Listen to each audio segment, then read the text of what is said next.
This is Optimal Living Daily, episode 938, How to Change Your Story, 3 Simple Steps to Take Control of Negative Thoughts by Chalene Johnson of ChaleneJohnson.com. And I'm your very own personal narrator, Justin Malik, reading to you from some amazing blogs to help you optimize your life. And happy Friday, we made it to the weekend. And I have a brand new author for you today, Chalene Johnson. She's a New York Times bestselling author, motivational speaker, has more than 30 years as a health expert, sold several multi-million-dollar businesses, and if that's not enough, she has multiple popular podcasts. One is called The Chalene Show. She covers diet, fitness, organization, self-improvement, and more. She also has the podcast Build Your Tribe. That's her business and entrepreneurship show. Both are worth checking out. And she was nice enough to call this show, Optimal Living Daily, one of the best podcasts for personal development in 2018. She mentioned a few of her favorites in an episode on The Chalene Show in late April, so that was really cool. Really appreciate it. But I think that's enough for an intro for her, so let's get right to our very first post from her and start optimizing your life.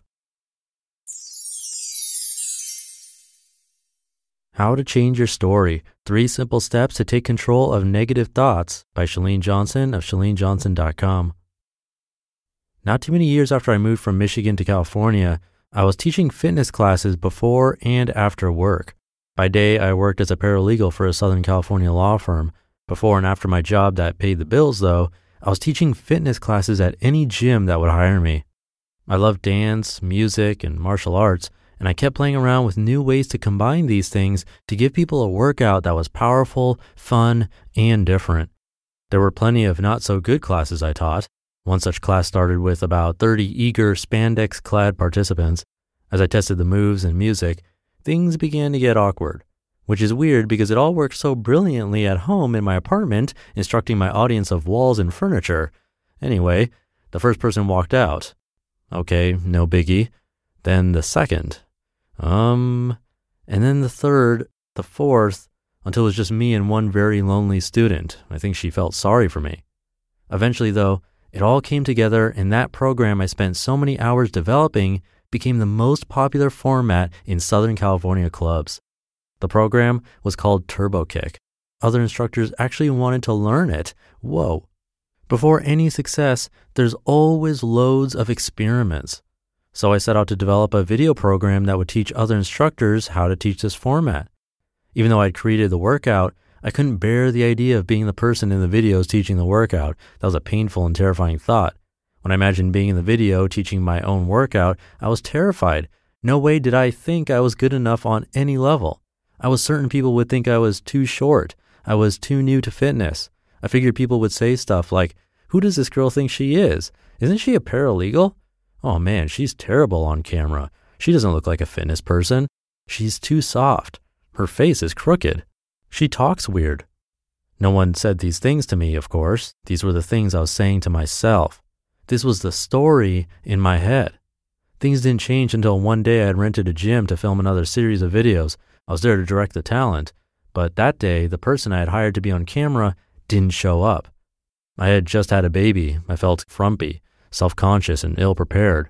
But in that moment, on that day, I decided to tell myself a different story.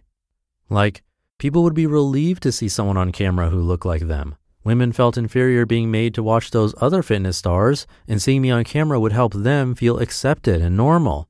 I'm real, humble, goofy, and unique, and while some may not get my vibe, others will. They'll find me relatable and in turn feel more confident and relaxed.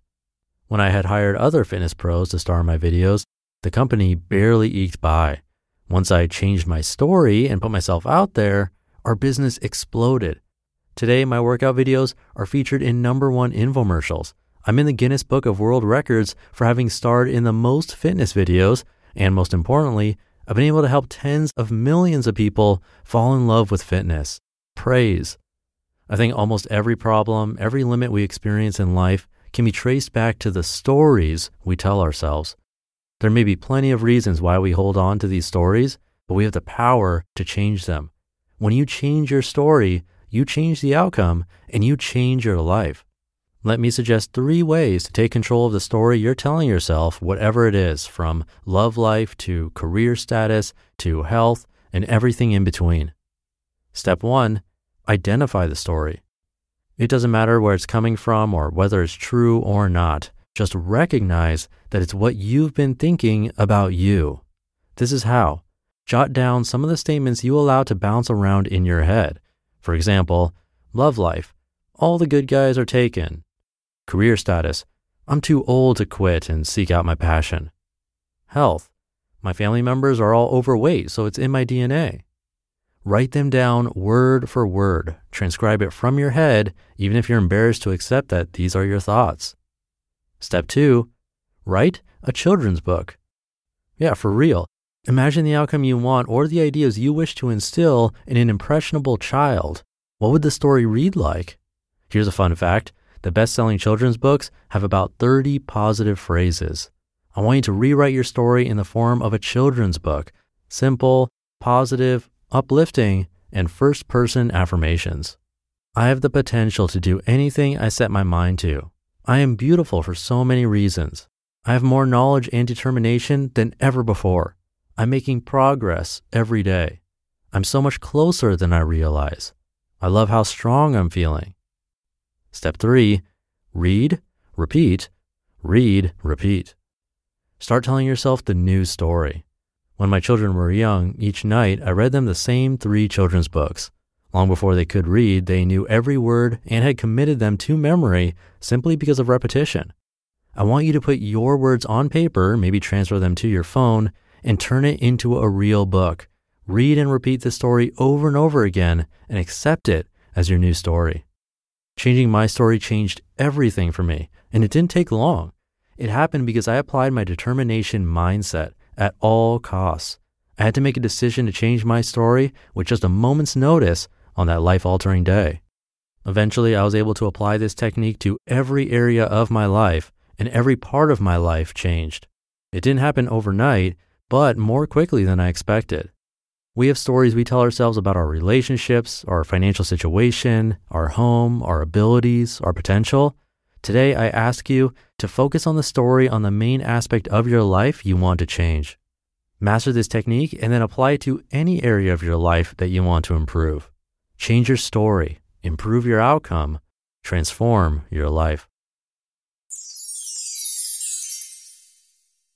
You just listened to the post titled, How to Change Your Story, 3 Simple Steps to Take Control of Negative Thoughts by Chalene Johnson of ChaleneJohnson.com. I've never heard that children's story idea before. That's really interesting and definitely worth listening to this again, or you can find her article on her site. I have it linked in this episode's description. And of course, you can hear her podcast, The Chalene Show, and Build Your Tribe. Definitely check those out. But that will do it for today. I'll be back tomorrow. So I'll see you there where your optimal life awaits. Hey, this is Dan from the Optimal Finance Daily podcast, which is a lot like this show, except more focused on personal finance. Justin handpicks the best posts he can find from blogs and authors like Ramit Sethi, Mr. Money Mustache, and more, and I read them to you 5 days a week. So if you enjoy this podcast, come on over and subscribe to Optimal Finance Daily too. And together, we'll optimize your financial life. You've been listening to Optimal Living Daily. Be sure to hit the subscribe button to stay up to date on each new episode and head to oldpodcast.com. That's OLDpodcast.com for a free gift as well as more actionable tips and resources to help you maximize your potential.